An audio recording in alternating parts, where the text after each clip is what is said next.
Aye. Okay. I'm gonna, I think we should probably read the minutes from the approval last minutes, but then let's jump Jay into for like an operator's report, so he can give us his operator report, and then he can get on his way back down to Cottage Grove. Perfect. And then we'll, I don't know how you do it. we'll carry on the rest of the business. So we will go ahead and have Tina read the minutes. All right. Our last meeting was on July 11th. I need to update that. We appointed board members. Dennis Wood resigned. Rich presented the email from Denny from an email exchange on the 1st. He expressed his interest in a board position after 30 days of being off the board, and the resignation was accepted by the board. A motion was made to nominate Rich by Sue and seconded by Paul. It was accepted as a one-year term as the interim. Rich just wanted to make sure that he made it clear that he needed the support of our members and our community. Works full-time, so we need to all work together. Also expressed that we need to conduct an annual meeting and work as a team to develop our bylaws and follow them more closely going forward. That motion was carried. Paul raised a question about the length of term for the positions of the board. Copies of bylaws need to be shared with the board members and reviewed.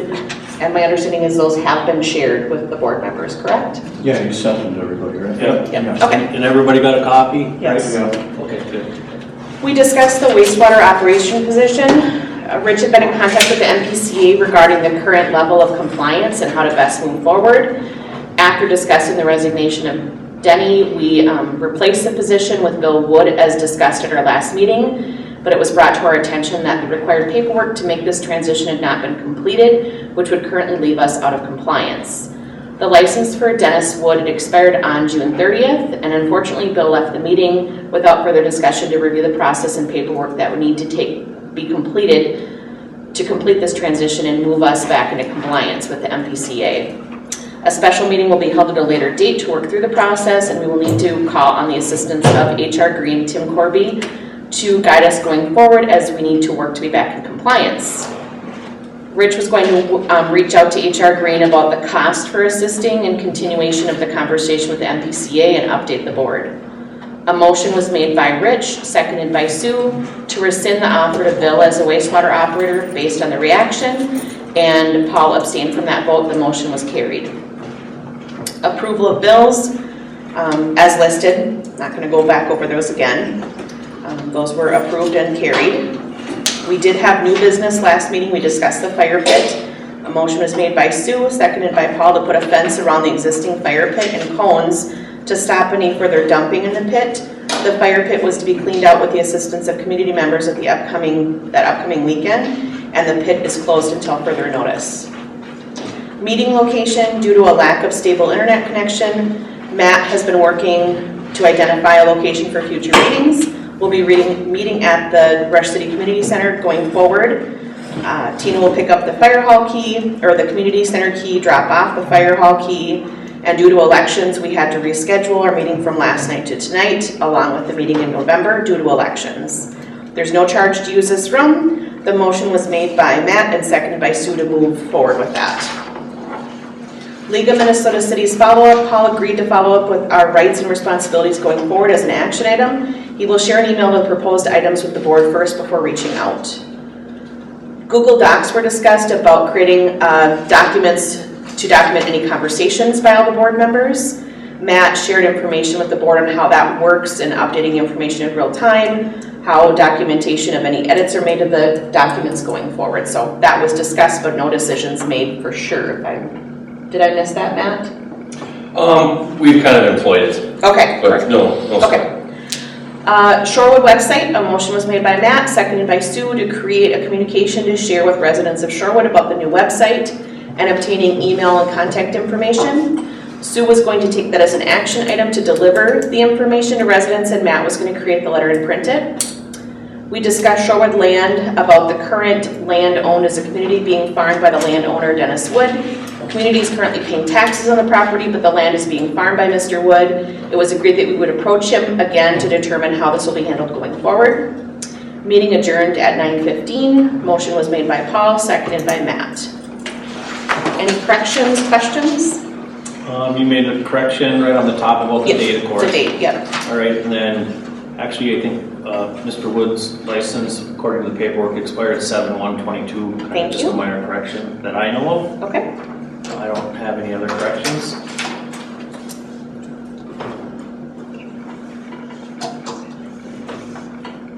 All right, do I hear a motion to accept the minutes? I'll make a motion. Second? Okay, we can approve the minutes. All right, so before we get into the presentation of the bills for this month, I'm gonna let Jay, our interim operator from HR Green, kind of give us a report of where he's at and, you know, what he's done in the last 2 weeks since we, moved forward to bring him on as the interim operator and get us back into compliance and get the paperwork all up to snuff and, kind of work forward to figure out the methods and procedures that we're gonna need to keep the system operating. I'll let Jay, I kind of passed out some notes here of what he wants to talk about, and we'll just kind of go over that stuff. Yeah, thank you, sir. Sure. So, as it says here, it's been a lot of time with the PCA. There's a lot of paperwork, and I was reassured that it's not Minnesota's fault necessarily, because they have to comply with the EPA. So Minnesota's got their little rules, and EPA has more. So all of this paperwork, kind of back and forth. I was assured yesterday that we're done with the paperwork. I will get in tomorrow with our compliance officer, and she's gonna work with me, because there's blanks, and I need to know how to do that. So some of the stuff we missed early July for readings and stuff like that aren't there. So, and is we're not discharging at this point, so it's not a huge deal. When you guys have an inspection, I don't know how often they do that here, maybe every 3 years or something. It'll be brought up. I don't think there will be any fines. It is important though to talk to Mr. Wood and see if he will not put that June DMR in. I did see him up at the training we were at 2 weeks ago, I guess it was. Okay. And he said, "Hey man, I had my finger on the button, it's all done." He said, "Boy, I really wish we would have sent it, but I don't know what the deal is there." So I think he's got that done without any readings or anything, without any knowledge of what he did. All I can do is send in blanks to them. Okay. And I'll talk with Haley tomorrow a little bit more about that, but I've got to. Well, that should have been one of his last tasks before he retired as of the 1st, so, I think that's easy communication with him. Now, just to fill the gap a little bit here, up in the shed, we did have, and you had mentioned we need to keep records of the past 3 years on DMRs, right? Correct. The monthly DMRs. And we did see up there for 2020 and 2021. So he would have, and I didn't see the records from January, February, March, April, May, and it'd be June DMRs. So Right. I have to ask him for those other ones too. Yep. And that'd be I think the last deliverables that Right. he possibly owes us then, right? And I still have 21. Okay. And I'm gonna use some of that to go by when we start talking about discharging. Okay. And I do have the owner's manuals as well. Okay. And The operator's on it. yeah, the owner manuals. Okay. They are not extremely specific. There's a lot of boilerplate. So, but once you realize what you have to do, it's not too bad. It really isn't. Okay. So then I talked with Corey from Quality Flow, talked to him about that modem and the different features that will have. So that's kind of nice. Okay. I believe you can graph off of that as well. Okay. Not just, like we had talked about, kind of what we used to do in the plants. Right. I think we'll be able to do that as well. So basically, we can share a trend with everybody. They can see that on the website Yeah. of the flow and so on and so forth. Right. And Matt, I think I'm going to try to get you connected with him tomorrow sometime, Absolutely. or if it's not tomorrow, and we can get him hooked up to that modem so he can see that and how that operates. Sounds great. We'll exchange numbers freely. Okay, all right. Okay. He did say too, though, that main panel that we were looking at with the numbers on it, that's due. That's due to be. It's due to be updated, basically. So what he's talking about at the pump station, the main control panel with the red light on there, it's becoming outdated. It is outdated technology. It's old hard relays and meters and so on and so forth. So in the near future, we should get a bid from them to upgrade that and bring that up. So that could be one of the PMs or a special project budget we might want to try to put together in the near future among some of the other ones. Might be a good idea too to have, I mean, you would know better. Yeah. Maybe have a couple of those relays on hand that are getting locked in the tube. You know, that maybe hard to get, Contactors. you know. Yeah. I worked in a very old plant for several years, and we stocked up on all that stuff just because you never, Right. there's gonna be a point you're not gonna be able to get it, and then you're in trouble. I think they come in at least twice a year, quality flow, and they do PMs on our pump station. So So what is it that we would be getting a bid to replace again? it's the control panels at pump station 1. Okay. That's the main pump station. And then probably pump station 2. Now, I don't know, I would probably get a price for each one individually. Okay. But I would, I think that was in his last report also, along with some other things. I think there's a check valve that's starting to leak a little bit. Yeah, in that main- in the main. Some of the slides. So we have that information from quality flow, and we would get those same reports every time they come in. Okay, thank you. And I did give, there were a couple of sets of reports from him that he sent out, so that you guys can look at that too. I spoke with a gentleman named Jeff Hoffman at the Minnesota Valley Testing Laboratory. He's a fountain of knowledge. He's going to be a good guy to work with. And it wasn't quite certain at first how we were going to do this, and it sounds like we made it pretty simple. Okay. We'll have him send out a cooler, the jugs will be in there.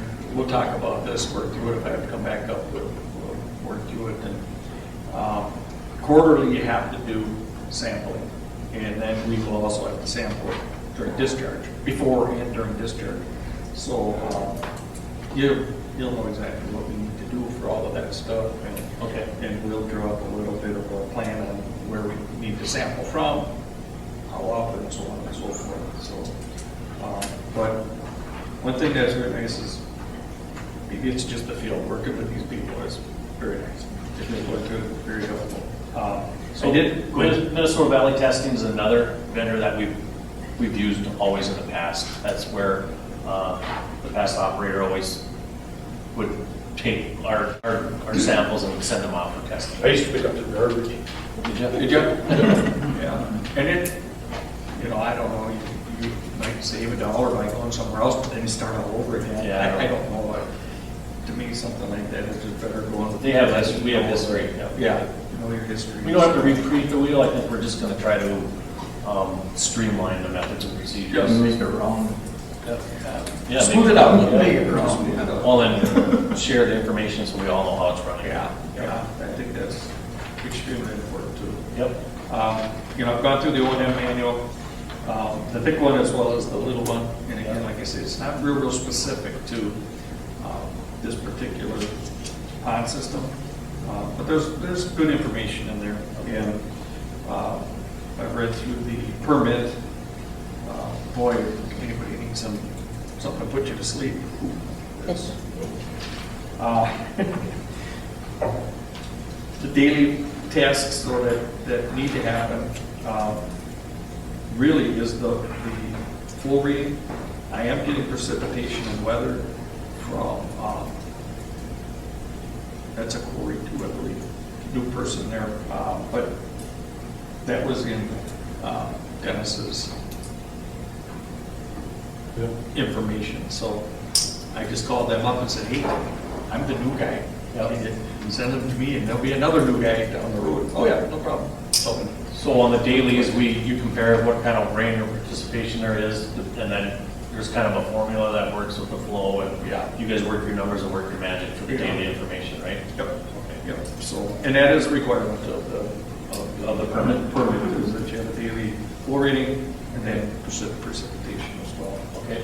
And then weekly, water depth from both primary and secondary ponds. Then inspect the pond for excessive vegetation growth on the pond as well as around the pond, any pests, whatnot. It looks like it's in pretty good shape. The secondary pond does have a little bit more duckweed and other things growing out. Yeah, yeah, so, We were just up there before the meeting. yeah, we took a look at how To measure the pond and kind of figured that out. Yeah. How is that different than our channels? They look duckweed and stuff. I mean, they basically just look like regular ponds out there. I Yeah. mean, you can't tell that they're sewage ponds by looking at them. Joe Blow wouldn't notice, No, they're very, I think it's a great looking place. I and that's actually a good thing. Yeah, Yeah, it is nice. But You see a little bit more than we'd like to see on the secondary, but I think we'll lose some of that. We get a good hard rain too, that'll knock some of that stuff down. yeah. So, and then, I had all this done Monday night, didn't put down the count for tonight's meeting. I will be talking with Haley tomorrow, and we should be able to get that PMR completed tomorrow. And then that would be one less, as far as for July, and that's one less thing. Like I say, we will discuss, this information doesn't exist, and you're always better just being honest. I'm not going to put myself out there and say, oh yeah, here we go. I'll put some numbers down, that's just not the way this works. You're better off being honest about things. And they're reasonably forgiving. Deal with it. And we just deal with it. It is what it is, So it's just the gaps in July. Yeah. Once I, talk to Danny and we get the DNRs up till June, it's just the gap in July where we had really half the month. Half the month. Information. Yeah. So, trying to think. And when do you get to talk to Danny? I'll give him a call tomorrow, I'll stop by and see him. I've talked to him a couple times already, so. I just didn't dial this in yet until I talked to Jay, so. I don't think that'll be a problem whatsoever. I wouldn't think. No, if we had it done, I should have been. Nope. Anybody else have any questions? So basically, just to kind of sum it up, our major goal now is to really dial in the methods and procedures, and we will put that on a, we'll put that out and share that with everybody, exactly what's happening. Some of the physical stuff, I think we're gonna take care of now. I'll continue to work with Jay and just kind of take care of that and dial that in before we decide to hand it off to, a future operator in the next month or so, once we dial it in. And do, things like, I can write some of this stuff up, but it might be just as well that you have a conversation with some of it as well. You type it up, less time for, less billable hours, if you will. I like that. And, I'm willing to do that. Okay, good. We can have a conversation or whatever, and come back up. I'm sure we'll be back up anyhow, at least a couple more times probably for sure, so, but as we move forward, we're taking baby steps myself too, just trying to work through all this stuff. One of the things I'll mention, I will get back a hold of Jeff with Minnesota Valley. Quarterly, we need to do a sample. Okay. So I will talk with him, talk with you, we'll determine when we want to do that. It'd be nice to do it in August, but boy, I just realized yesterday we got about 2 weeks left in August. We probably should be able to, but it's going fast. So we've got August, September to do this, so. So the one thing that you need to talk about is discharging is quarterly, right? Or No, do we need this sampling is quarterly, Quarterly. and discharging should be September, October. Okay, so we're set up for basically Yeah. the winter months, right? Yep. You want to take that as close as we can before the freeze. Yep. Before it starts freezing. I mean, I would imagine November's pushing it, just like everything else. Yeah. Yeah, well, And you know what? Yep. I'll go back to it, I meant to do that today, and I kind of big. I'll look at the past, like last year, See when he did to it. see what he did. Yeah, I think we could build that story up some of that information. Yeah. Okay, so that's why I kind of have held on to everything too, is I keep referring back and, like if the brain spark something or the compliance officers, whatnot, they For those testing, I think all they ended up doing was giving them a call saying we're ready for the test package. They sent them straight to Denny, and then he had that one red cooler in Yep, his, yep. in the shed, so Yeah. when UPS or whoever picked them up, they had it sitting in that before it got shipped, so. So he shipped the cooler off, basically. I believe, I don't think he shipped the cooler off. Boxed them up. I think so, yeah. Yeah, probably the cooler, because they're supposed to, they'll send out a cooler and the bottles. Yeah. So it must be a cycle of coolers. Yeah. Little red. Yeah. Cooler. I mean, this is like a red six-pack. Yeah, it's a red equals Yeah. six pack. Yeah, okay. Yeah, you gotta keep them about 4 Yeah. degrees Celsius Yeah. or so. Okay. So they should probably, I believe they'll send the ice packs. Just not too much temperature fluctuation, that's what they're looking for. Right. Yeah, things start to decompose much quicker above that 4 degrees. So typically it's 0 to 4 degrees Celsius. Oh, so they do want it fairly cold. Yeah, beer cold. Beer cold. All right, was there anything else? And that's all I've got for right now. Did anybody else have questions for Jan this Need to time? ride home or? Yeah, you really? Oh, no, I'm just. You're You're right. I don't know how I do it. I don't. It looked like a mass exodus from the cities. Yeah. Coming out here. Oh, yeah. It's like, at noon today. I went on 484 and I'm like, Hey, and it's both ways, so it's not. but at least now I'm going down 35, you mean, the one lane won't mess you. So that's why we kept it here so late. TJ, you get used to it, don't you? Yeah. Yeah, once I get north of Forest Lake, no problem. Actually, even, always after Wayfair, you go, it's not terrible. But my God, in the cities, I don't know what the deal is. It's just everywhere you go, the traffic is incredible. I guess you can be excused. All right. I appreciate it. All right, thank you. We'll be talking, obviously. I can send, yeah. Okay.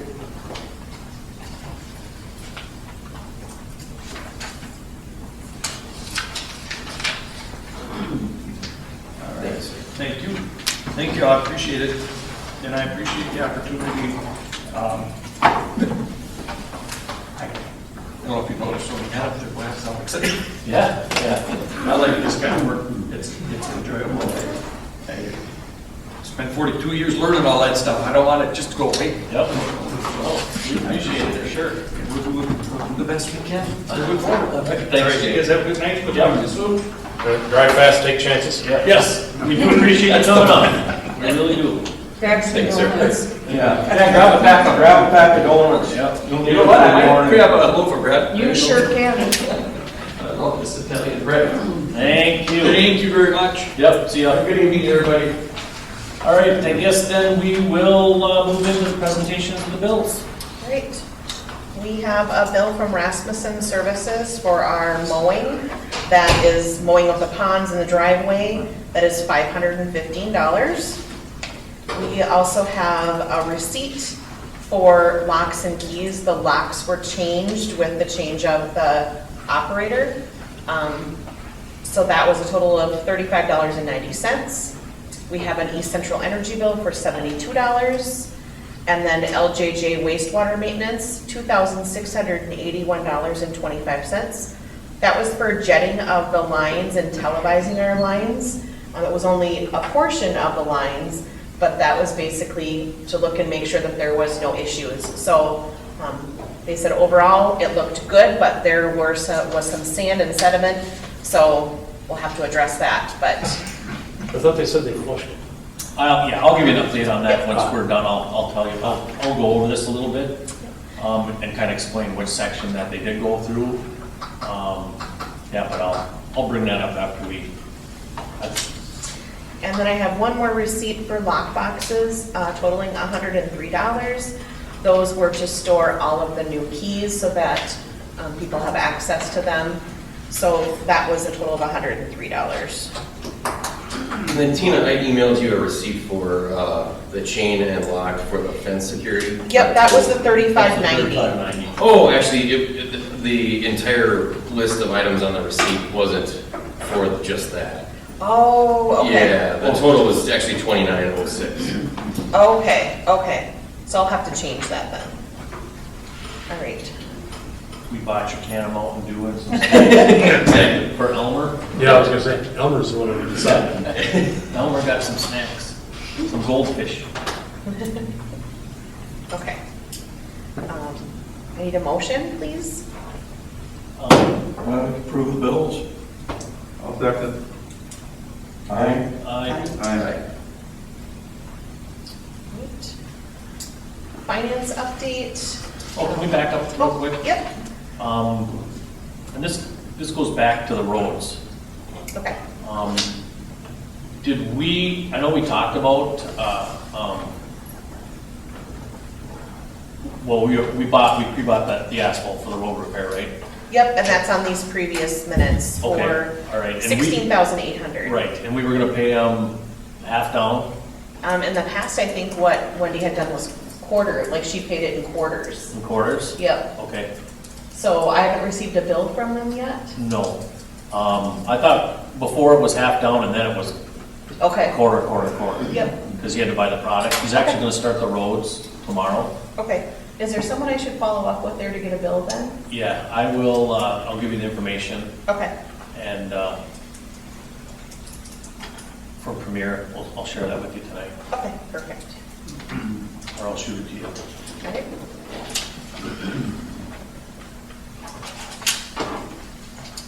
Do we have to get approval for that, or we already did that? We already did that at the last meeting. Okay. Can I move on to finance? Yes? Okay, perfect. Our current checking account balance as of today after deposits was $48,370.85. I can provide a copy of the transactions for that if anybody wants to see that, but I'll attach it to the minutes as well. Dean, did you have a investment update? I have all of the statements from our investment through the year. And so as of the end of July, we had $206,800.81. We had dividends that paid us. Our cash situation was at 14,000 and is now at 17,000. That's over and above the 206.8. Yeah. 17 That's what? a cash account that we can take the money out if we need to. We did Okay. last year for part of the road construction project. Okay. This is a bond fund that's, I believe I have it here. It's due, we're getting 2.75%, and it's due 1/19/27. So we have 5 years left on this bond fund. Okay. What was the total of the cash value account? 17,000 what? 17,088 Okay. But I'm gonna give these all down. I got the newest one on the top, and those are the ones from all this year that I've got. Okay. I'll even give you a smiley face. I will just give this to you. Don't get used to it. Go ahead. How much money was in the bond? That was the 200,000 on the bond, or is it, they were getting 2.5% on? Yeah, 206,000. Okay, that's what was on the bond. Okay. And the dividend goes into a cash account. So we got $2,600 or whatever Yeah. into the cash account, brought us from 14 to 17,000 in that cash account. Okay, I was just thinking it was a whole nother section of money, but it's just. No, it's just basically the same thing, but the dividends go into a cash account where we can draw if we need to. I think there's penalties if we went for the 206 before 27. I'm not really familiar with it that well, but that's kind of what I'm getting out of it, so.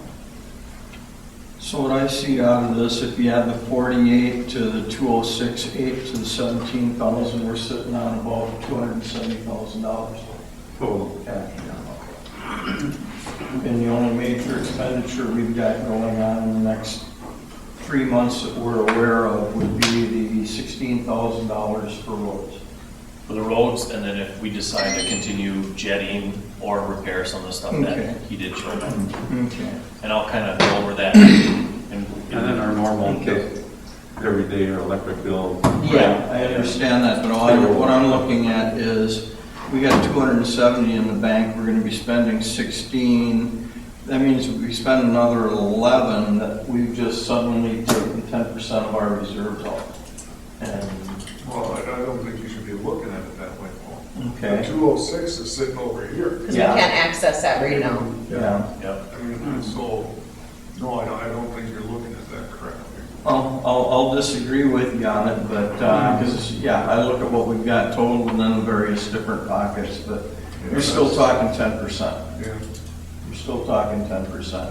And if you're looking at the two smaller funds of 48 and 17, and you're suddenly taking 27 out of them, that means you got under $40,000 cash on hand, so. Yeah, and each month you're bringing in. Yeah, $8,000. Yeah. we didn't talk about what Yeah. what are we bringing in monthly? Close to what? It should be approximately $8,000 $8,000. if everyone pays their bill. So that's the fluctuating. There you go. Gold star. And also, we've gotten from the county 11,000 in June, or first part of July.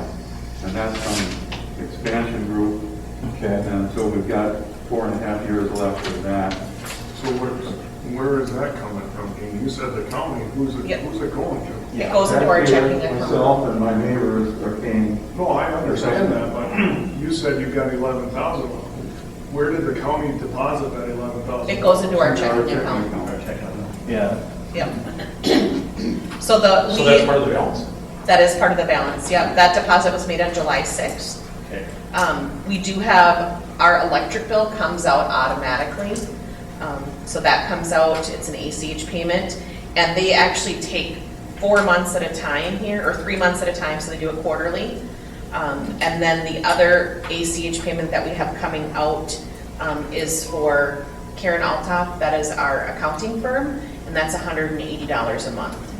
So, Both of those are just chump change compared to, yeah, I'm talking about 5-figure expenditures yep, that are so coming up in the next few months. Altoffs also pay our quarterly payroll taxes as well. So that's another automatic ACH that comes out on a quarterly basis. So just for example, in June, the Minnesota Department of Revenue was a total of $30, and our payment to the IRS was $415.78. Now we will see that be going down because the only payroll taxes that we'll be paying going forward are myself and then the board members, the stipend that they get for each meeting. Before our previous operator, that was a larger payroll, so then we were paying more payroll taxes on that. So that amount should come down. We're just about cheap, no? Any questions about the finance report or financial information? All right, I'm gonna step in here and just kind of give you a chair report of some of the other things that I dealt with in the last month. Number one thing was the status of the modem, so that was replaced, and I'm very happy that we have that in there because I think we can dial in a lot of information and we won't be doing things manually. Again, like I said, I'll do things kind of manually until we can grapple with where it was left off and make sure that Paul can get that reading every day off of that. And then if we get, and we can talk about how we want to trend, and we'll build around that as we move forward. So that took care of the modem, and that modem is in the pump station up there in that equipment. Installation went really well, it looks like. You've seen some emails of an added resident to the district up in Rush Lake Estates. That was the old Peterson Resort. There was one existing hookup up there. So that new house is the very farthest north house. And they tied into the existing manhole, which is our farthest north manhole up in that area up there now. So I'll have to get the information to Tina as far as who that resident is. And of course, we'll have to get out that welcome information to them. Also, there's a SAC charge of $2,500 that will be billed to the developer for that hookup. So we'll have to talk about how to invoice them for that. What was the SAC fee? The SAC fee is $2,500, and that was agreed upon, I think, over a year ago. How come there's a SAC fee if they were already hooked up? Because they had to actually come in and manually get into our manhole, and we had to inspect it. So it wasn't just like they were tying into a T, it's a whole new. Yeah, I don't think they already, hadn't they already paid the SAC charge when they were originally hooked up at Peterson's? Wow. I understand. I can't honestly answer that. I mean, was there a SAC charge at that time? That's a good question. Yeah. I'm just going off the information that was there from the information that Denny passed off. So. There's your sign. Question on you, for that, since they're not gonna be part of our roads, what are we gonna be charging them on? They get paid, the roads are split up, so everybody kind of in the rush way, they're not part of our roads either. So our roads, I believe, are 27, and then our, the sewer fee that everybody gets charged is 53. So their monthly will be 53.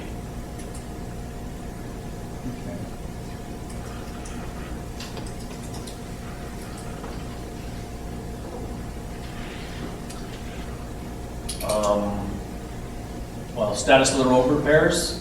I met with Cole here this evening now. He went around and we just double checked and marked and remarked what's going to start to get repaired of that 16.8 of the product that we, it's just basically patching. There's some bigger patches. There's no big long stretches of road this time around. It's mostly just patches. So he'll grind starting tomorrow, and if they don't have enough time to fill, they'll be back the next day to fill the patches. There are some roads that they're going to bring in some millings or some of the class 5. I think it's along, I wish I could remember, I think it's Lakeview Drive going up that hill, going out that there's that washout that comes down by our easement going out to the lake in front of the Seabrands. We're going to pack that with some class 5 and some millings to shore that up because it's all getting washed out in the bottom of the road. He said he'd clean up the road too for us there. So that's going to be part of that road repair stuff. What about the guys who've been doing the concrete driveways? Yep. Basically, he looked at those and he's going to repair them as per the contractor that's taking care of them. That's John Maurer doing that work. Okay. I met with him, and he's gonna fix those tomorrow, Okay. part of the roads, but he's gonna bill John Maurer, he's gonna invoice them guys independently. So Okay. those will get repaired and repaired by that subcontractor. And they'll be repaired so that it's for a smooth transition to the driveways. Actually, they were just gonna cold patch it, and I talked to John, I go, this is actually part of our roads, and Yeah. he goes, he can't pass up on the deal because he's not really paying for him to come, he's just paying for the product. Yeah. So it was a good deal for him, and he agreed to that, so, so they're repairing the roads there. And they'll mill right next to it, they're gonna wanna protect the driveway that they just did anyways. Yeah, those aren't cheap, so. So the status of the LLJ sewer inspection. So they basically took care of that lower loop on Lakeview Drive, and I can put some maps together. And they did have a couple areas that they had to jet and clean out some sand and some buildup. But as far as the infrastructure goes in that area that they did jet out and inspect, our infrastructure, there's not a problem. He did not see any major I&I coming in from our infrastructure, but they did identify one particular house that is, or cabin that's continually dumping water into our sewer system. So I do That's where have. the sand is coming from? No, the sand, No. that could have been any kind of Anywhere sediment. along the pipe. It could have been, from construction or anything over the years. He did not identify anything that was, our infrastructure looks really good, and it's an 8-inch line down there. So he's identifying one main drain from a house that is, there's water coming in. It could be a couple different things. It could be a cracked pipe on their main drain. There's I&I coming from that house.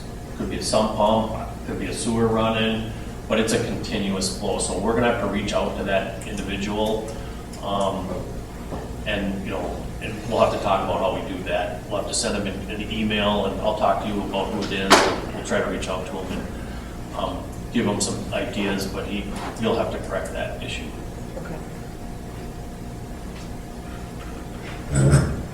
So what we'll want to do is, we'll have to talk about if we want to continue on. I mean, that's just one leg of our sewer system. How far do we want to push it, you know, depending on where budgets are? Do we want to do more this year?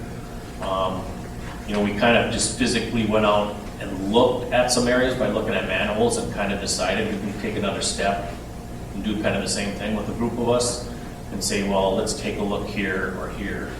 But I'd like to get a couple guys together to help make that decision. So I don't know if we want to create some sort of committee or put some people together and help make that decision on if we want to carry on and do some more jetting. I think we need, or inspections, we need to inspect the whole system. Hasn't been done for a long time. We do have I&I coming in, and we only found, you know, one particular problem right now at one particular branch.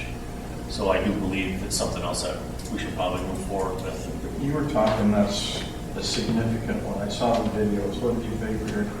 A gallon a minute, or was it more than that? I mean, that looked like significant. Jesus. There was a lot of water being dumped in Yeah. there, and there's nobody there at that house. Yeah. Oh. So, you know, we can only guess, Yeah. but we'll have to give them, I think Sue worked in the past with finding information out about what Rush City's doing. I think it's actually a law that you can't hook your sump pumps up to a sewer Yeah. system. It's that way with my council. Right, so I think, you know, we can kind of, you know, give him some ideas of what to look for. I don't know if we give him a timeline. We should probably come up with some sort of a timeline.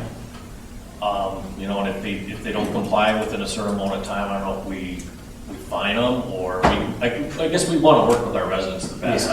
I'm just throwing out some ideas and I don't know. So I guess the first thing is to open up the conversation and say, it could be this, this, or this. Please let us know how you're going to try to correct it. I got an idea. Where's the water shut off for the place? Well, you mean to see if he's got like a leaky toilet? Yeah, we go, and we need to have like water board permission to do something like that. I don't- They go out there, dig it open, see how many, if it's just one person Yeah. that's on the line and they're not there, we should be able to go in there, gain access to that valve, shut it off And test it. for 20 minutes or an hour, and then look down in there. And if we got no water coming in or considerably reduced flow, we know that he's got a leaky something in there. Right. And if there isn't, then we know he's dumping something else from in there. I think the first step is to, There are wells down there, correct? what's that? They're on wells, I know where. Yeah, they're all on Okay. wells. Yeah. Daniel. Yeah, so that's a good point. I mean, it could be a lot of different things. There's you know, talking to our plumbing friends, there's a lot of different things people do to try to reduce the water in their crawl spaces. Yeah.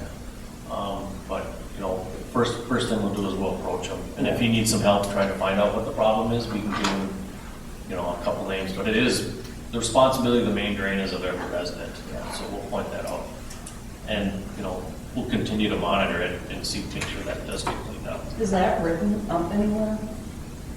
Regulations as far as that, like when you said it's responsibility of, is that stated anywhere? I think I did find something that, I don't know, it was a document, Shorewood Park District that's what Sewer we- General Regulations. Yeah, So- that was adapted from Rush City, City's yeah.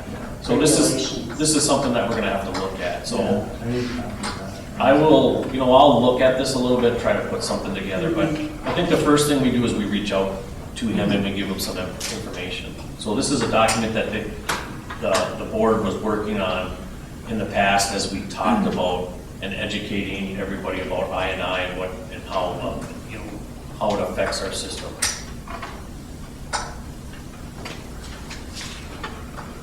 So those are the four main points. Other than that, it was, you know, just a lot of conversations between Jay and taking the readings and inspecting the ponds and trying to figure out that MOP. So that's where I'm at.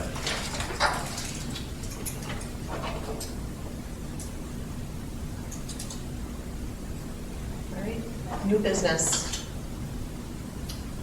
Bylaws. Bylaws. All right, there was a couple of you guys that had wanted to share some information about the bylaws and what direction we may take to further try to comply more towards the bylaws.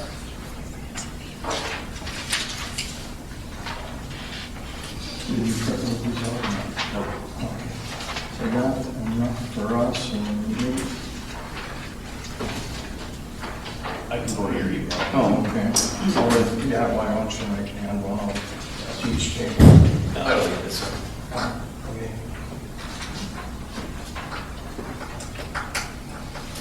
Oh, I got a copy of the bylaws here the other day, and, That would have helped if you asked. huh? That would have helped you if you would asked. Yeah, do you have one? In my previous life, I've helped rewrite bylaws for an organization that was similar in size but different scope of what we've got here. From the way I see things, we're doing quite a few things right, but quite a few things that aren't quite right. And I just want to go through a few of these bullet points with you. I don't think this is the arena to have the working discussion on it. I think it's just, we should just get the board together and spend a couple hours going, what do we want to address first and how do we want to address it?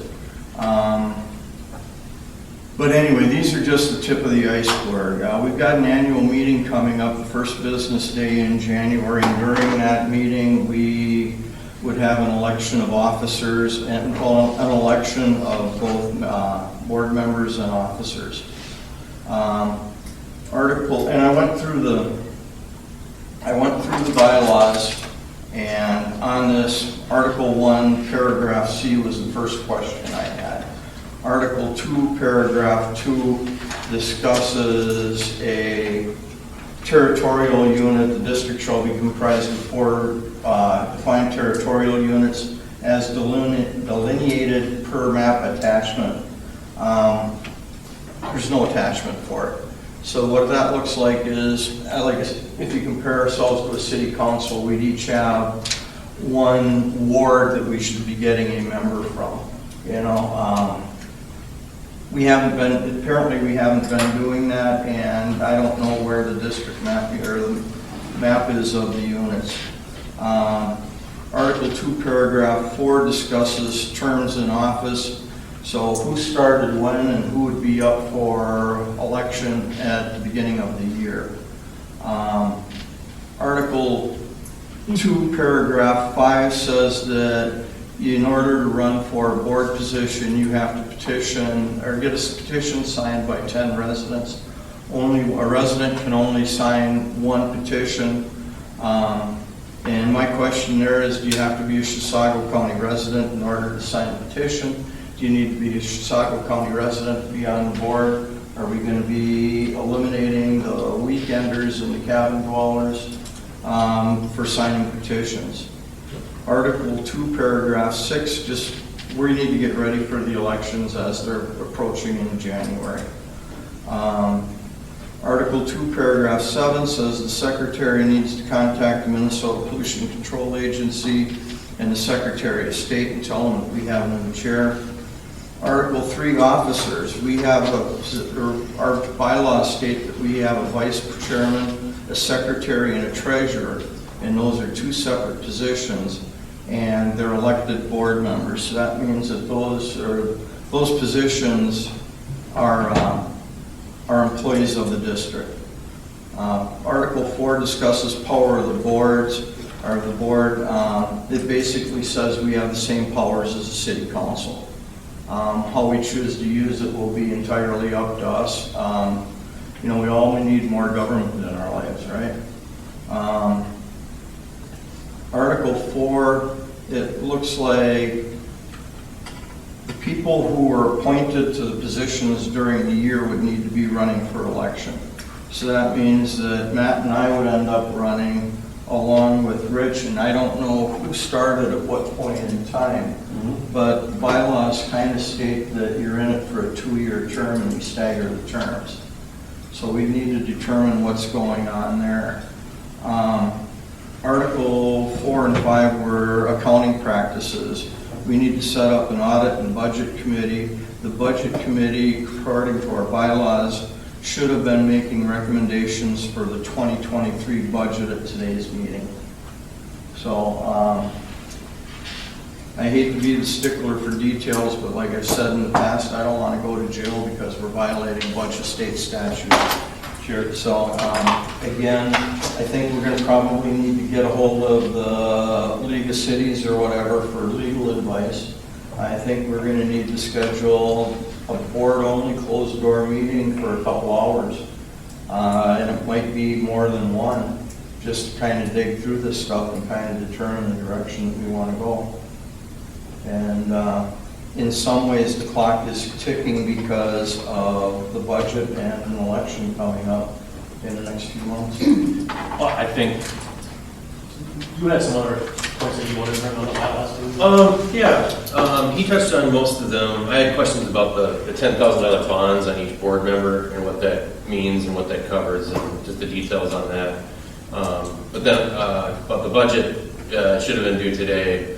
But when we do approve our budget in September, we have to post the fact that we are having this hearing for the budget approval in September, and we have to post this in the Chisago County newspaper.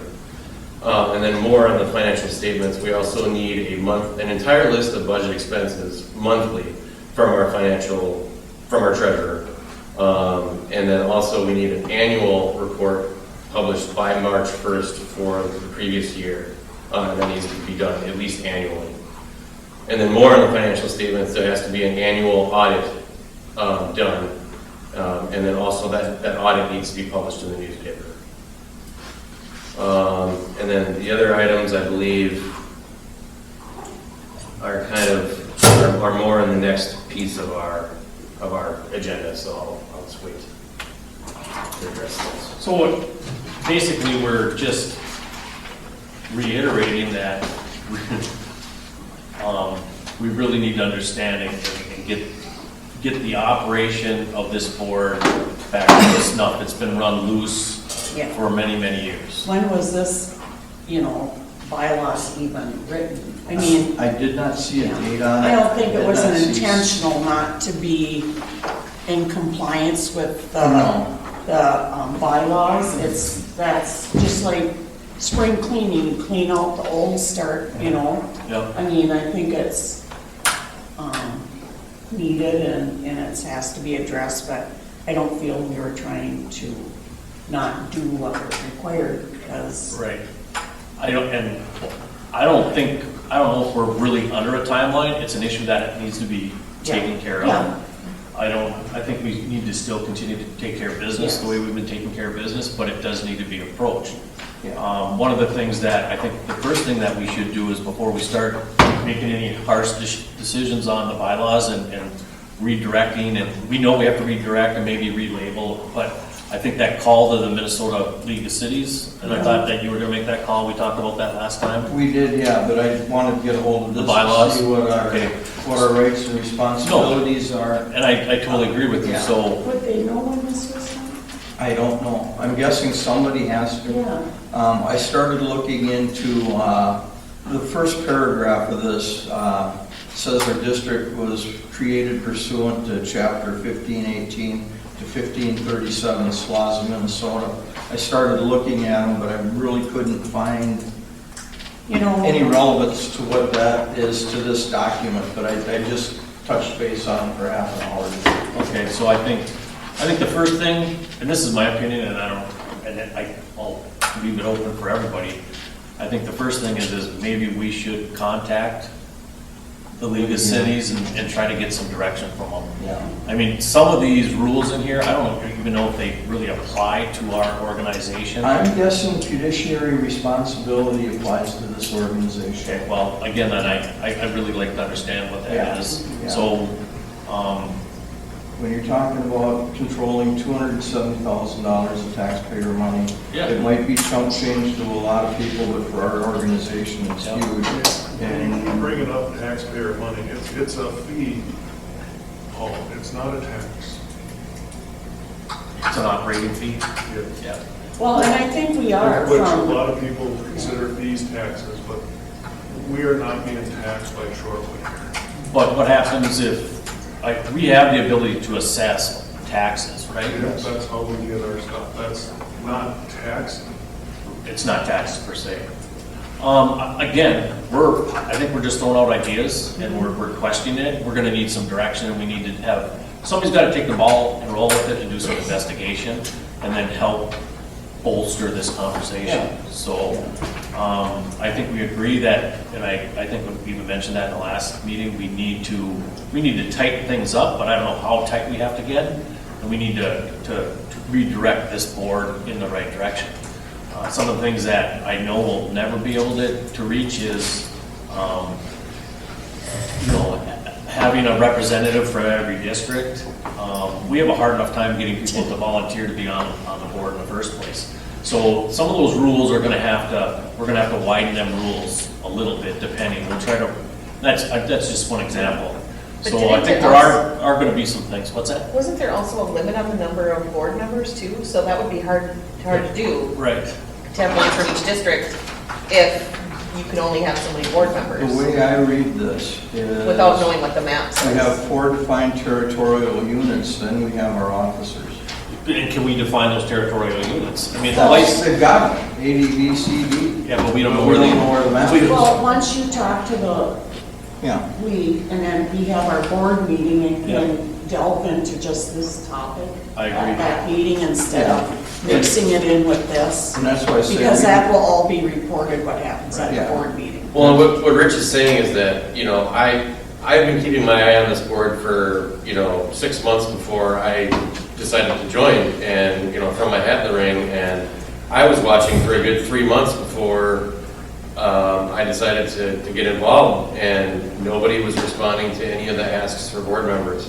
So what Rich is saying is that there's very little interest, and maybe that will increase, and that's been my goal for the website and for the social media website, and to get our neighborhood involved so that we are all in on this, and we're all making these decisions together, and the board isn't just dictating what happens to our neighborhood.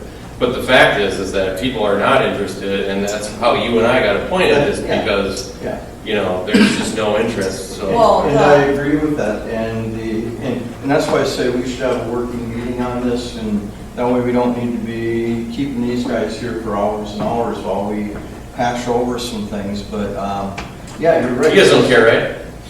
If I knew what you were talking about. Yeah. We will simplify and put it in a format that No, can be presented, yeah. If we say we went through the process of going through an election, we didn't do it, and then we used the appointment, that's one thing, okay? Because we went through the process, we did what we were supposed to do by probably statute. And then we didn't get the people, so we did the appointments. That's reasonable and prudent, and we can show a paper trail of what we did and why we did. But, yeah. So I guess what's the action item at this point, Paul? What do you think? Do we get 2 hours for a meeting in the next 2 weeks? I think we could do that. Yeah, yeah. I think it would be a good idea to have a board meeting every I'll month. watch out. I think that, I think the first thing is calling the league now that Yeah. you've seen the bylaws. Yeah. And We'll are be you, ready at the board meeting Right. with that. are you okay with calling them? and Oh, following yeah, up with them? well, yeah, I'll find out, I think I've got a contact name from Danny. I'll give him a call. I will, if you've got any other ideas for it, email them to me and we'll put together, that way I can send them something and say, these are the questions that we've got. Right. We're a board in transition, and we want to do the right thing,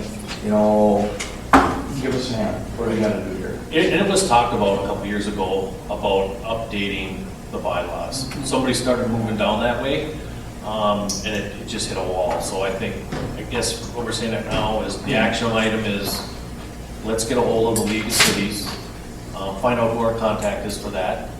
And once you have some sort of a direction, if you could share that out with some sort of an email. Yeah. And then, I'll see what kind of information you I guess have. I'd like to see the league come up and talk to us. I would agree. That's what I would like to see, Paul, not just you communicating. I am not arguing that at I would all. rather So see you can the- ask them that when you Yeah, right, approach That'd them. be fun. Right. Mhm. I mean, exactly. I think everybody wants to know what we should be doing, what Yeah. we're doing, so. Yeah. I think if you would take that action item on of contacting them, and then just give us a brief synopsis of what you talked about, and then we can collectively kind of make a decision, is the next thing to have a board meeting, or have them come up and speak with us together in that board meeting, or whatever, to try to help shape the direction that we have to go.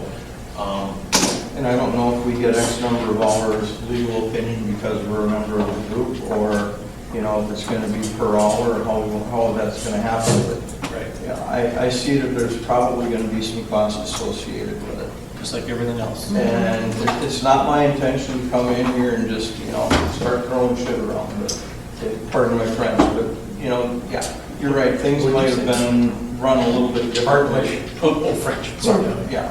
No, it's all a good idea. I think so that the next item is if you wouldn't mind making that phone call No problem. and give us some direction and then Yeah. share the information, and then collectively we can make a decision on what the next step is. I think that was one of the things, or one of the items that one of us had to do, was contact the league and see what Yeah. our status was. I don't know what we paid them yet, if you can find out. Nobody, I don't think, has even dug into that yet, so. That was our insurance, so we pay insurance to them, which I'm assuming includes that insurance would be Right. part of our legal Support. Yes. Support.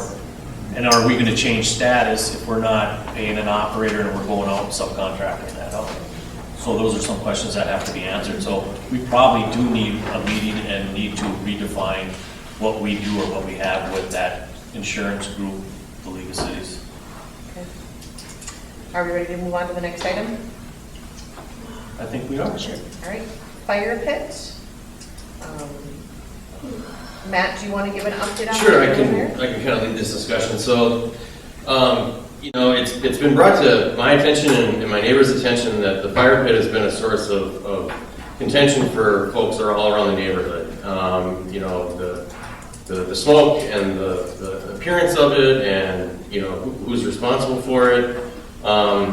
You know, this early or late spring, early summer, I obtained a fire pit permit, a burning permit, and went out there and burned the fire. And you know, I've realized quickly that there is somewhat of a misunderstanding about the fire pit. The police were called on me for burning the fire pit, and so there's definitely, you know, misinformation about the fire pit and discontent about it.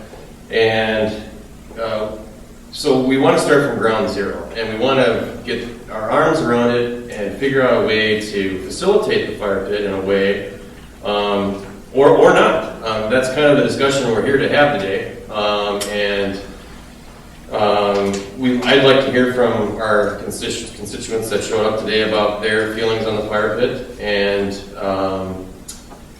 I've actually composed a fire pit survey that we could potentially send out to our neighbors, surveying them on their feelings on the fire pit, and if they use it, how often do they use it? Do they not like it? You know, how people feel about it, and get kind of a consensus of our neighborhood about the fire pit. But the bottom line is it's not being maintained. People are cleaning up the Center Park area on their honor, on their own time, and you know, placing twigs on the pit and taking care, you know, picking up leaves in the park area. And then there's also folks that come in from outside of our neighborhood and dump their refuse in our private fire pit. So there's definitely a plethora of examples of how this fire pit's being used and people's point of view of the fire pit. So I guess it's our responsibility to get our arms around this and figure out a way, you know, to address the fire pit in general. So I guess at this point, I'd like to hear from folks that, you know, that use it or whatnot. There's one more thing I want to point out.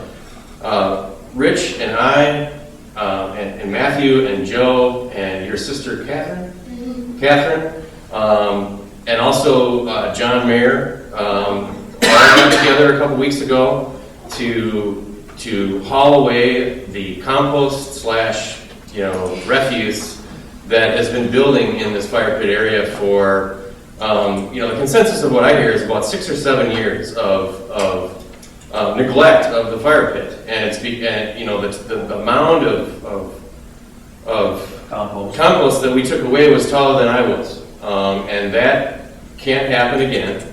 That's kind of number one. It's got to be maintained on an annual basis.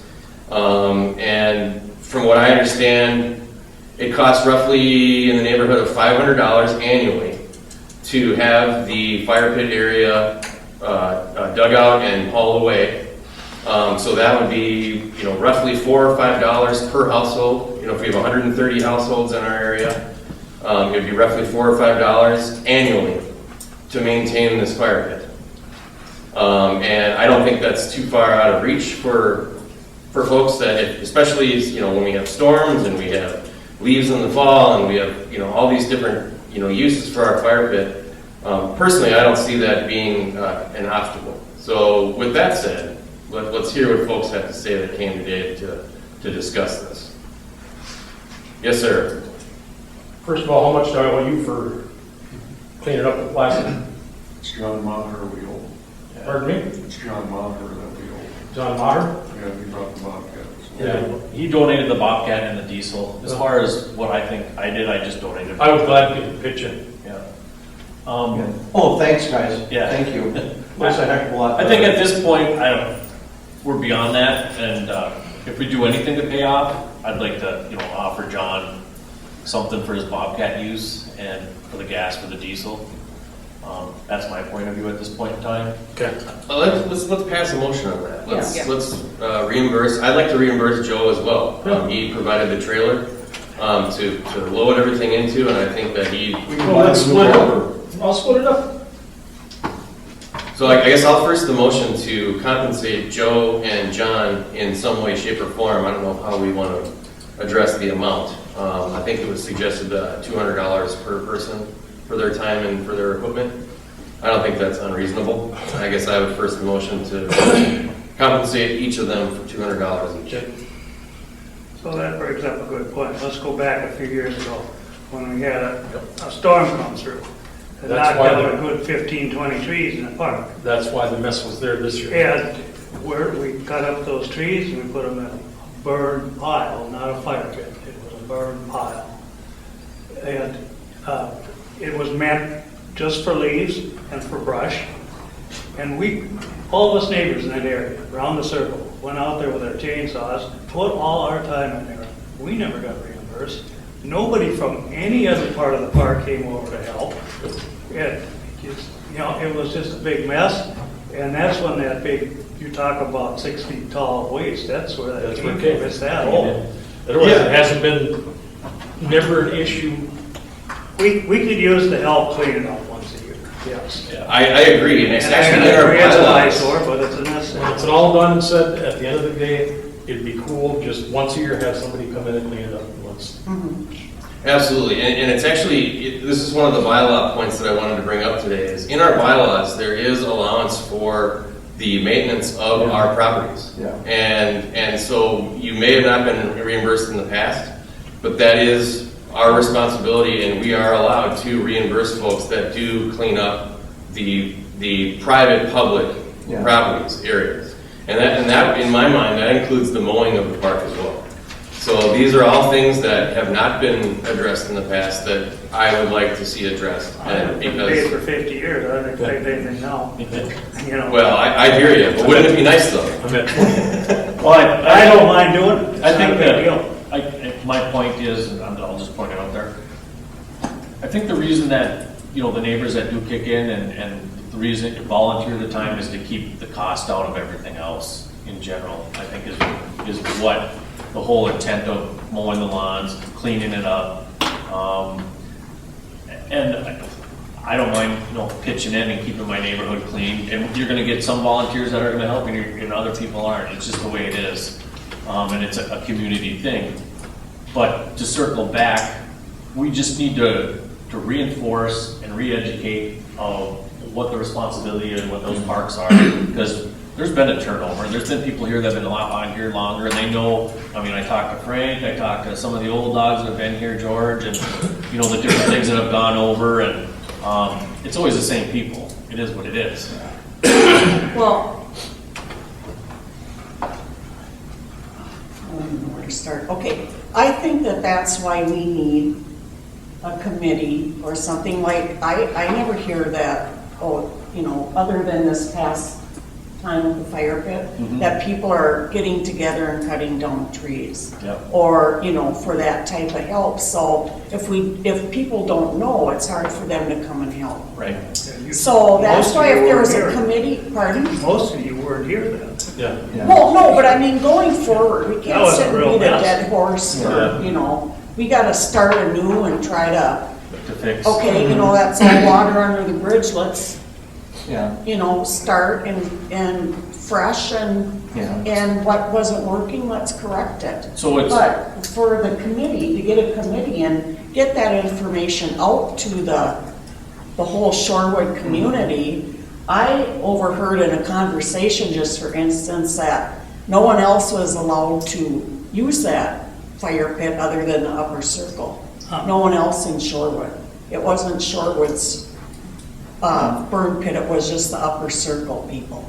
So see, I mean, that's something that, you know, people talk in the backyard or, you Yep. know, standing up. And so I think that's where the big community involvement and information needs to be out there. Yeah, if you could get the people from bringing their grass clippings and their. Well, yeah, And see, that's the rules and great. regulations. That's where the compost pile comes from. yeah. Yeah, you know, that's like, you know, you guys, They you know, want say the for brush, the example, trees, you it's two going, well, where are grass you bringing all the grass clippings? Well, put something out there, you cannot bring your grass clippings, And you know? There's been a sign. I've been sign out there brushing and leaves all Oh, see, I've never gone up there, so I Oh, don't I know. It's just, People ignore it, just like they ignore the speed. Yeah. That's Well, why they got you it. know- is, let's just pick our battle. I say my opinion is, everybody use it, that's, even in the two circles, and let's just maintain it together. But have a structured maintaining, you know? You know, once a Yeah. year would be, Yeah. what, maybe $200, I'll pay it. I'll bring donuts. The $200, Yeah. Right, You know, it's make not it a a large hurdle, community it's really event. not. No. It's not, Yeah. It's just a matter it of hasn't doing been it. an issue until a storm comes through. Then, again, we're all gonna stick together. when a storm Exactly. comes through, if a tree comes down, causes any damage to your house, when you file the insurance claim, they take that tree and you Yep. get it out of there. Yeah. And don't put it in our burn Well, pile. they're not supposed to. Yeah, I live right there. I understand that, I understand. But it was the trees in the park. It was a cleanup of the I park. see them. So, and that's the issue. So I guess the decision that needs to be made going forward is, are we going to have a fire pit at all? Yes. And my short answer on that is, it looks pretty good the way it is right now. With the orange fence? Well, yeah, I got a couple steel fence posts, or else I'll go buy a couple and charges for them, but, Well, that's another thing with the committee, do you wanna restructure that fire pit somehow? I think it. Let's go a little farther than just the trees. In the fall, there's leaves. Yeah, Real steep there. yeah. And we've been taking care of those, Yep. they go in the burn pile, not the fire pit. the burn. So who wants to be on the fire pit committee? I don't, but I, It would be a park committee, I don't think we want to call it the fire pit Yeah, committee. there's What's your- already a. Go ahead, TJ, what do you got? yeah, the fire doesn't bother me at all, because I'm far away and I never noticed it, but I did understand how it could bother people in the area, especially if it's smoldering and blowing and stuff like that. So obviously, there's still a lot more things to figure out, but one idea would be having a preset dates on when you're actually gonna do it, so for the people that don't want to be around the smoke, they know when that's gonna happen, and that might be beneficial to them.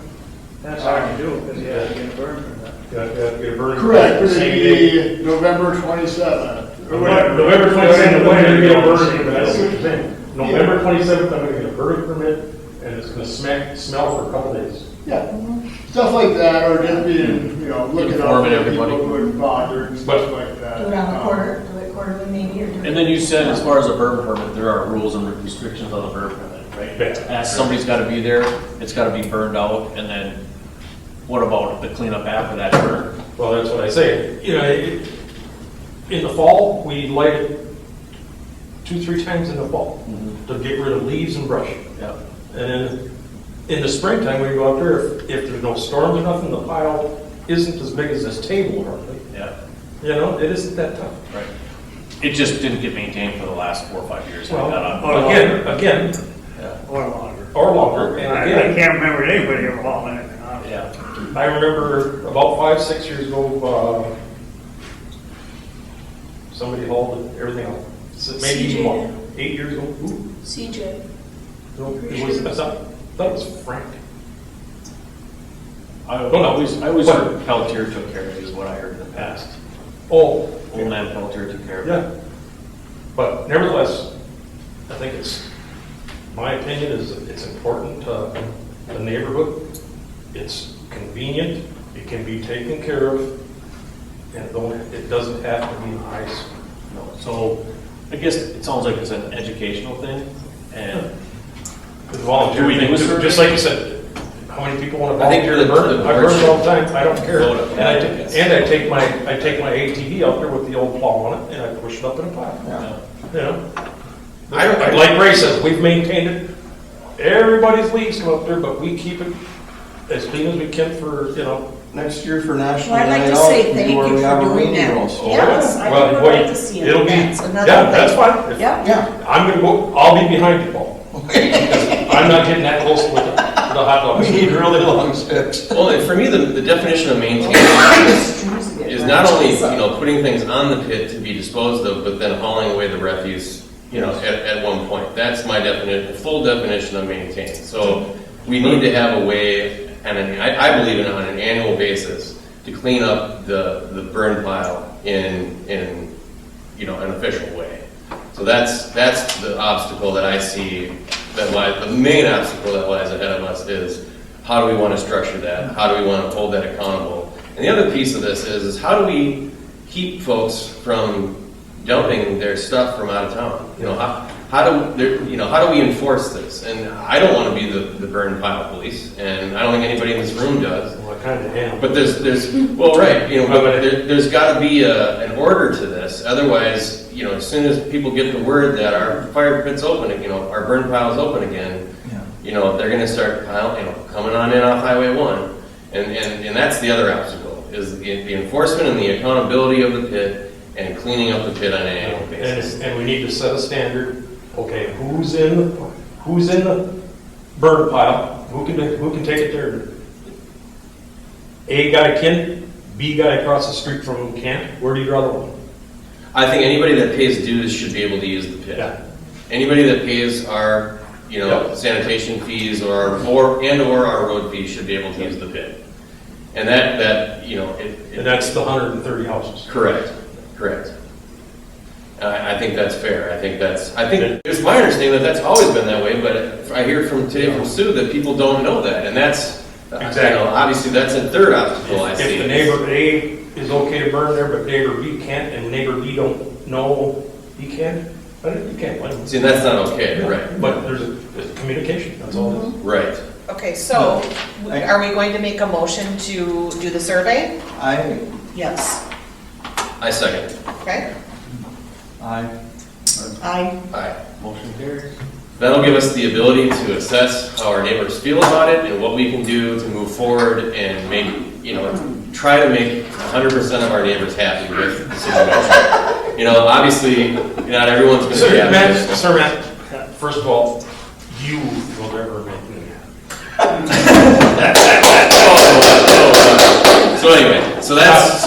So we'll get the survey sent out. I have it electronically on Google, or we can send it out via mail. Probably mail is probably the better way to do it. yeah, for some. But over the next month, we'll get that sent out to our residents and hopefully have the responses from them. At our next We'll meeting. have some type of deadline on there and get the responses back to our residents so that they know how our neighbors feel about it and how the board can then address how we move forward. But I think,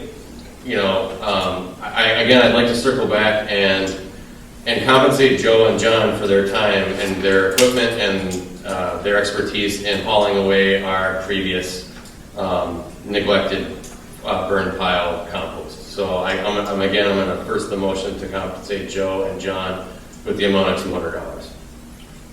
I'd rather see it just come, man. I don't want no money. We can buy you a new I bumper. really don't. Well, I really, Yeah, that's right, your and bumper you broke. can buy donuts. He was out there. I really don't want any money, man. Well, honestly, I think it's, in fairness, I think we should offer it to you, and if you'd like to donate it back to the board and to the sanitation district, that's your prerogative, but I think the gesture of rewarding you for your time and your effort is valid. I appreciate it. Yeah, again, thank you, and if you don't want it, give the cash to your kids. No. Don't tell You me. can file paperwork. Don't say that for Chainsaw. I'm trying. Okay, I second the motion. All right, All in favor? I all right, Motion carries. great. do have a question, not about that, our voting thing, but how has the response been to the other survey you sent out? The letter. The letter with the. Oh, yes, so, yes, so our, Is that working? yeah, our new social media site has roughly 23 or 25 members. So that's almost, it's roughly 1 in 6 of our neighbors are now connected on the social media website and are able to receive messages and communicate with one another. And eventually, everyone that joins this site will be able to pay their bills electronically online. Tina and I have yet to connect on that and make that official, but that is on its way. What response did you get, Matt, to the flyers that I distributed? Well, Did you get any responses? I didn't really get responses per se, but we did. I have been receiving a steady stream of emails of folks that want to sign up for the site, and that was the primary ask of that letter that went out. Okay. So yes, so 1 in 6 of our neighbors are currently actively trying to participate in our neighborhood, which is fantastic. Yep. So And I did receive some of them back, people mailed them back to the PO box perfect. and fill them out, and so I've been making updates as we go. There's a lot of updating that needs to be done. Just from the transition from Wendy to myself she had a system that worked for her, and I'm, still figuring things out, so. Okay. Oh, good. But, so yeah. We're getting action. So we don't need to push that out again? I don't believe so. Okay.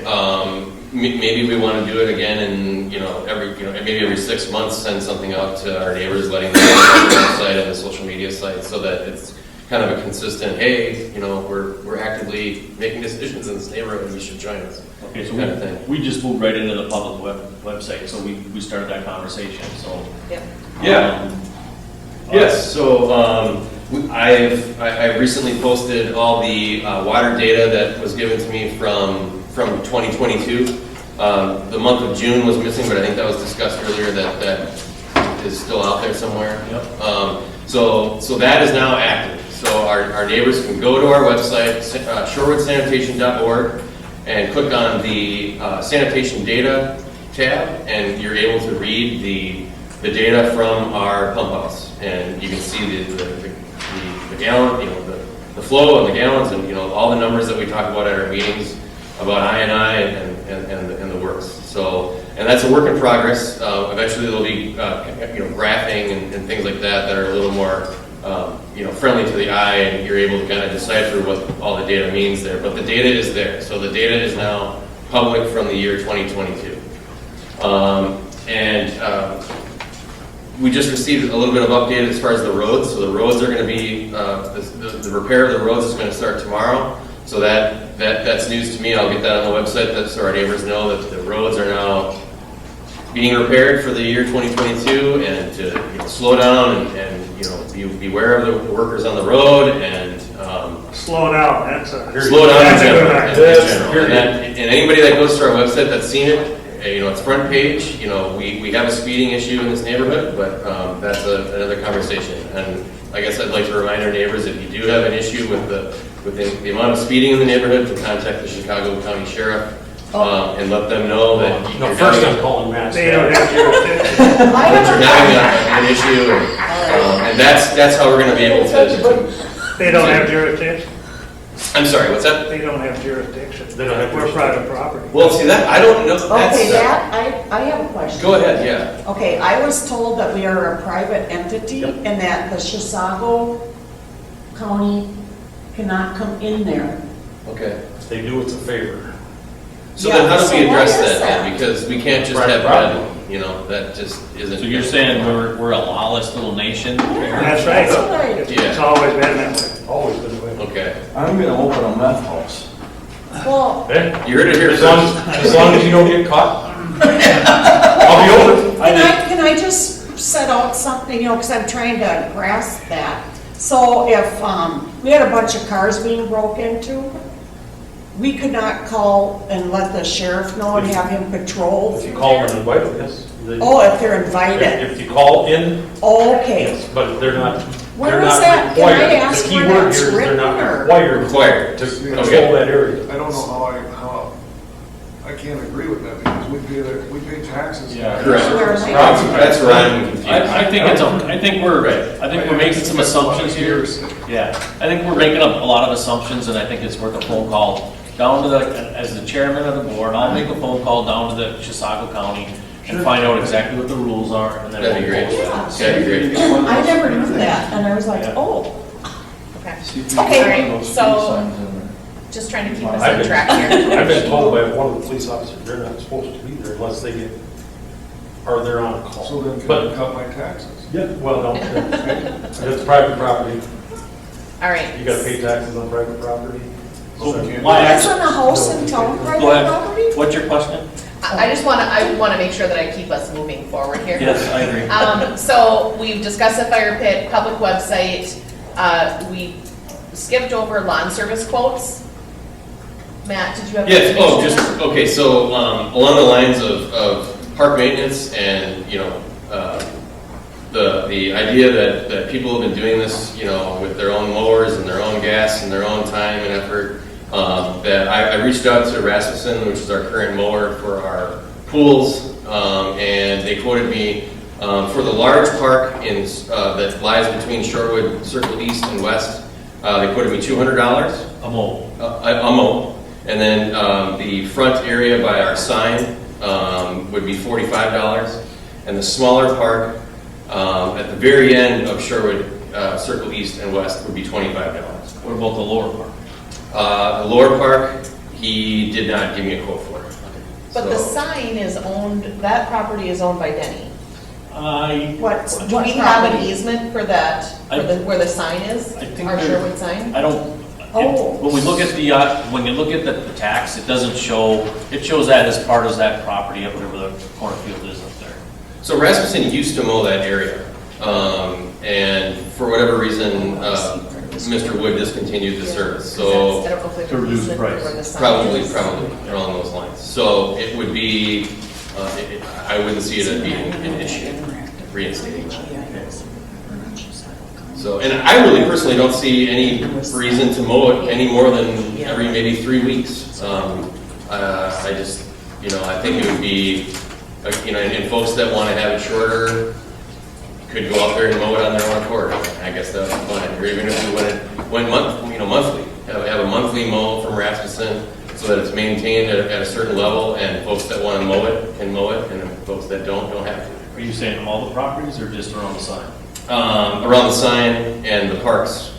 Does that All- include picking up branches and? That is my assumption. I could, you know, probe in further on that. He did make a distinction for trimming, so that does not include trimming Of the tree. of the trees. But if a branch Correct. is The branches, I'm gonna, That's not gonna include it. Well, Yeah, that but would that be another would discussion to have, be, so. it would be weed whipping though, correct? That's not It part of does it. not include weed whipping. Oh, okay. Correct. Just the general mow. So it was, I just want to make sure I'm getting this right, $200 for the, The larger park, larger upper park, okay? and then the smaller upper park would be $25. And the front signage area is $45. So is this, And then the lower park, probably 100-ish, you look at 400 to 500 a month, then we bring in 8,000 revenue a Well, month. that's just, So what percentage? that's would we just a spend time for mowing, that? so if he mows 3-4 times in a wet spring, Yep. Then you're looking at, what, 5, 10, 20% of total revenue. Thank you. Possible. Depends on how. We need often more mow. government in our life. I'm from the government, I'm here to They help. just add up a lot. Yeah. Probably, because then what would happen is then they might go along with then all our other monthly fees will start doubling, because if all our, Well, I guess the other options are, I'm sorry, I didn't know you're, sorry. I kind of put it in. Okay, no, you're fine. No, I guess the other option would be to have 130 seats in a mowing schedule. And, each home is then responsible for a section of the park mowing that, on maybe an annual basis, or I don't know how we would split it up. But I see that the folks that live adjacent to the park property are not responsible for the sanitation land. And I don't think it's fair to expect the folks that live in adjacent to the park areas, by intimidation or by, guilt or whatever it is, to expect those people to mow those areas without some type of reimbursement. And I guess that's where I'm at with that. Yeah. We I mean, that's the way get it's- personal satisfaction out of doing it. We Yeah. like the park. Yep, and that's- everybody likes the park, look nice. Yeah, and when I moved there wasn't a park. Yeah. We made a park. We cleaned the leaves off, started mowing, we've mowed ever since. Once again, never charged a penny. And I don't expect a penny. Or we could just have a volunteer list of people who want to do it.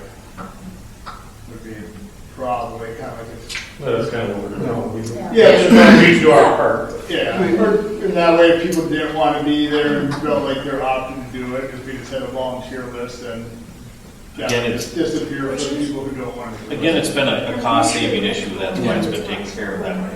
And it's been just an unwritten rule is the way that I understand Say it. that again. Rick right next to Frank, Yeah.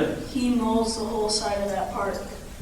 How do we want to move forward with it? I mean, it's almost Yeah, like, that's the big question. Yeah, Well- is it still develop a committee and try to come up with Yes. rules? we've got a park, we've Yeah, got a we've got park a park committee. board. We're gonna have, this along with the burn and a bunch of other things. In We the park. can listen to them and get a series of, possible options on it, and they can present them to us, and we can come up with the best option that we think is gonna work. But we're not gonna solve the problem right here, right now. I agree. But you're hearing about it, so, Yeah. Well, that's what I'm here for. Are you gonna get, are you That's We're what I gonna gonna, meet again. Yeah, I want to know when the orange fence is going to go away. I can take that orange fence down this weekend. That's one of the things I was gonna My say. point is, get back to the reality, or however you want to say it. I want to take my brush branches out there or whatever and pile them, and I'll burn them. And I don't care, once a year I'll pay to clean up the mess, if there's a mess. So do we want But if a storm goes through, no, then you're all pitching in. So do we want to then open the fire pit? Is that how we want to move forward? Do we want to open that up for use again? I think before we open it up, we need to, we need to at least get the rules reestablished, because there are no rules really at this point. So I think we need to, some people want to get together and submit some rules that we agree on, then let's open up that pit. That's my opinion at this Who's going to make those rules? yeah, well, Well, that's part of we also have Shorewood Park Board about common use areas, playground rules. That's something that we need to discuss, so I don't know if we want to add that in. have our park committee meet and then present next month. Do we have a park committee? We did approve one at the Yes. June meeting, I believe. Yeah, Okay, and I don't, So is there still a Shorewood Park homeowners association? No, So when did that evolve? when did it dissolve? When was it ever there? It just fell apart is what I heard. Never was So maintained. how did this evolve? I mean, How did what? I have no problem with it, I'm just curious. How did what portion? The Yeah, park how committee? did, this must have evolved from the Shorewood Park Homeowners Association? Or did they just kind of disappear and you guys took over? There was always a sanitary district to maintain the sanitary district and the roads is the way I understand. And then there was an HOA that was put together to take care of some of the common areas and some of that, but that just dissolved. Nobody took care of it. Is what I've heard. I mean, I haven't been here that long. That's just what I've heard from I the old folks. haven't been in a meeting for ages, so I don't know either. who had the meetings, or I mean, where? I used to be chairman of the board. Oh, okay, what happened Way to back. it then? Or I Well, mean- it kept going after I was done, Oh, and so I just don't know where it went to. I'm curious. So there was dues paid to it? Oh, yeah. So I wonder who, I mean, Did it's you the same find dues that we're out? paid now. I mean, and nothing. Huh? So then how do we want to establish this park board then? Do we want to establish a meeting date then in what, say 2 weeks? Or how do we want to handle that? Who is on the park board? Excuse me for not remembering. No, that's fine. I believe I was. I believe Joe? Mr. Austin was. I wasn't on the park. you know, were you elected, are. yes. Yes, you were. I believe you were. You and Jeff. You and Jeff both. I mean, you don't. I mean, you obviously aren't forced to or anything. I don't remember. How did I get put on there? That they, Did I say okay? Yeah, you said, hey, you gotta remember. I believe, Sue, I believe you volunteered too, didn't you, Sue? No, someone said I should. Oh, okay. Well, I know I But did. you know what, as someone who doesn't really know about all that, I wouldn't mind being on it. So Sue and I. If you don't mind me being on What? a girl. No, no. I'm just gonna mow and Okay. burn leaves. See, that's what happens when you go into meetings, and especially, Yeah. don't ever raise, Don't ever raise your hand. So is anybody present in the audience that would like to be a part of the park board? Is that? It's like in an auction, Can don't we do raise this? your hand Can a ever. minor join the park board? No? Okay. So I guess it's Sue and I right now. To our neighbors out there, if you'd like to join the park board, please email us at shorewoodSanitation.org, and we will get back to you as far as the park board's details and joining the park board. Otherwise, Sue and I will be meeting in a couple weeks. Okay. So, So, raise my hand, I should. I think that's what I did too. And why don't you broadcast that on the website? Absolutely. See, 100%. that's really, it's really kind of sad for our community because you don't get the involvement to try and take care of things. My opinion is I've been taking care of part of that park besides. Well, this yeah, but park I mean, For over the years everything. and it's never been an issue. And then all of a sudden we have an issue, who wants to mow and who wants to burn leaves and who doesn't want to mow and who doesn't want to burn leaves. You know? Well, yeah, You know, it's, but it's getting, like you said, If I- communication, information. I Like I heard today you will say. continue to mow. Yeah, And so, in fact, the wife loves mowing, so she mows 3-4 lots there. And I will continue to mow, and I will continue to take my leaves and my brush out to my pile and burn them. And when I'm told I can't no more, then I'll just quit the mowing, and then the park will look like.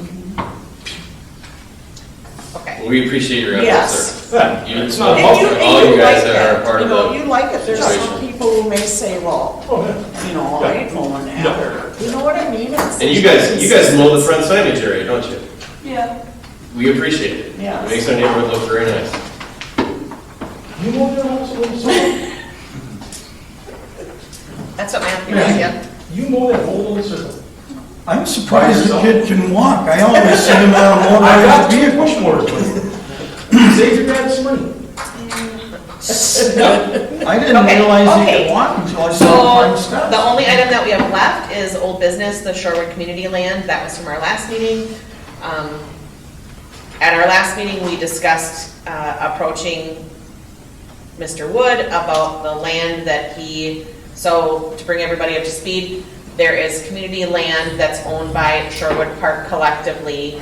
There's 2 acres when you first pull into Shorewood where the sign is to the right there. Southwest corner of that field. Yep, so is it 8 acres that is 10 acres total, 2 of it is owned by Shorewood, 8 of it's owned by Mr. Wood. At our meeting in May, we had approached him about kind of how that's handled and where the money that he collects from rent from that, where that goes and how that can be reimbursed to the members of the Shorewood community. And he told us at that meeting that he was not going to be farming that land. It has been farmed. There's been soybeans planted there.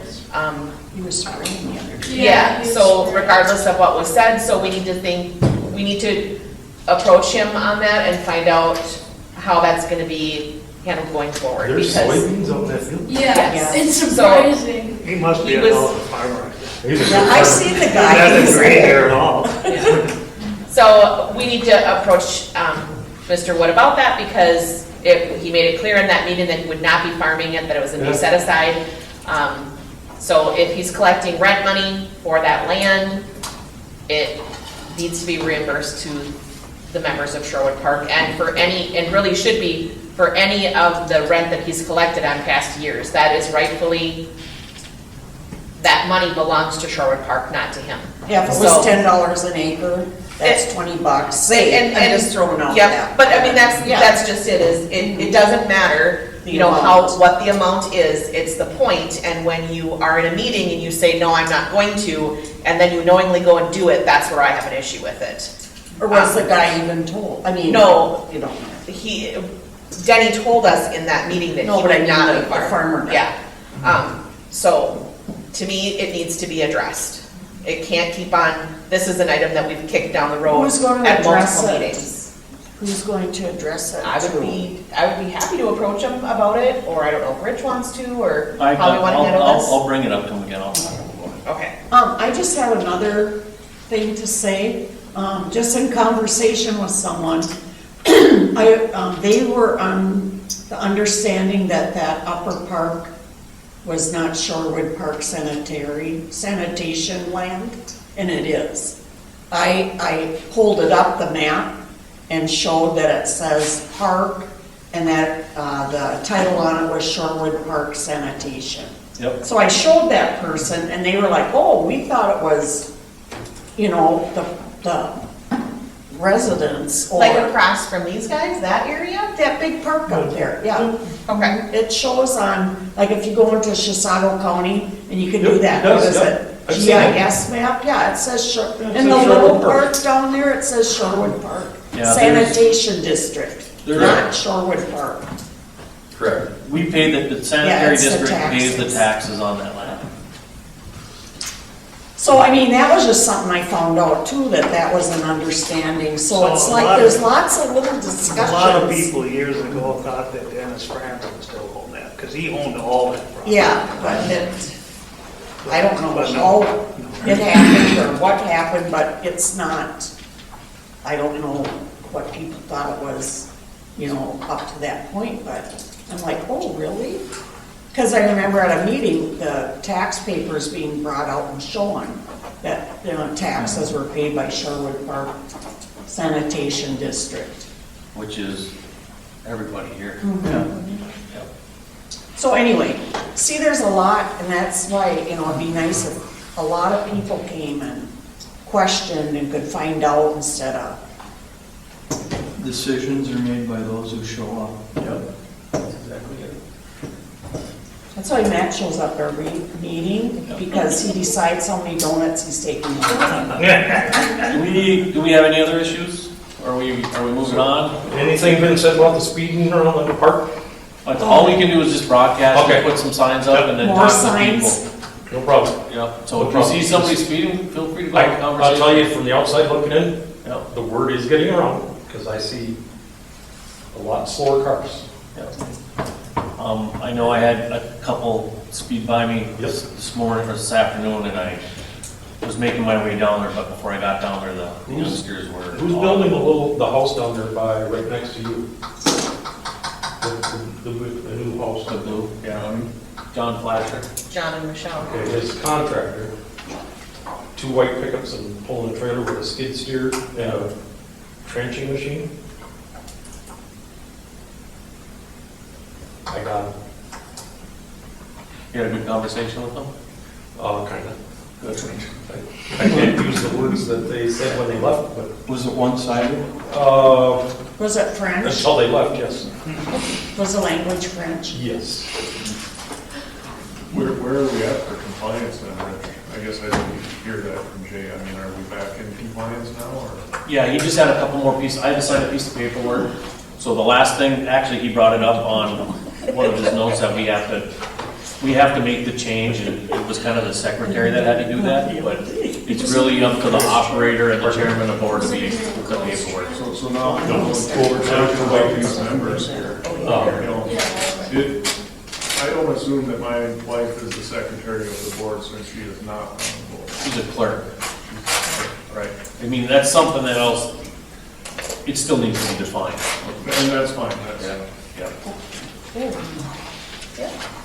And I was told in the past, I don't think the secretary should be the clerk, but it could be, but it kind of That's something that has to be determined by the Yeah. League of Cities. The way I read it is they're two separate positions, but they're both board positions. Right. Does that mean we've got 5 board members plus the officers? That's what I would assume. Yeah. And if so, I guess you.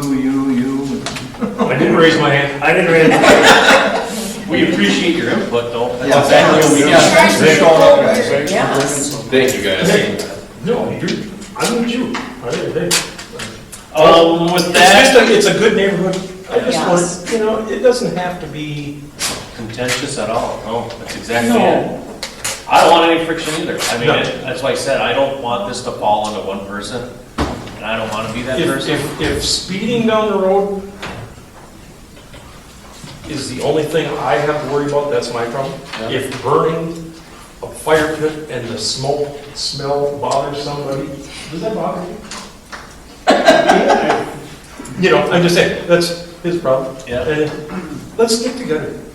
Have a conversation. Let's get along. yeah, and that, you It's know, that easy, and we always have, and I assume we always will, but it's getting to be, you know, well, you know, I see that happening because there's conversations amongst, like, little groups that cause dissension. Yep. And if everyone heard the same If thing everybody got here at the same- at the at the same meetings every time, month. Right. asked her the It'll get same better. questions yeah, You know, and that's why I participation wish is somebody would so. say, I wish somebody was here that would say to me,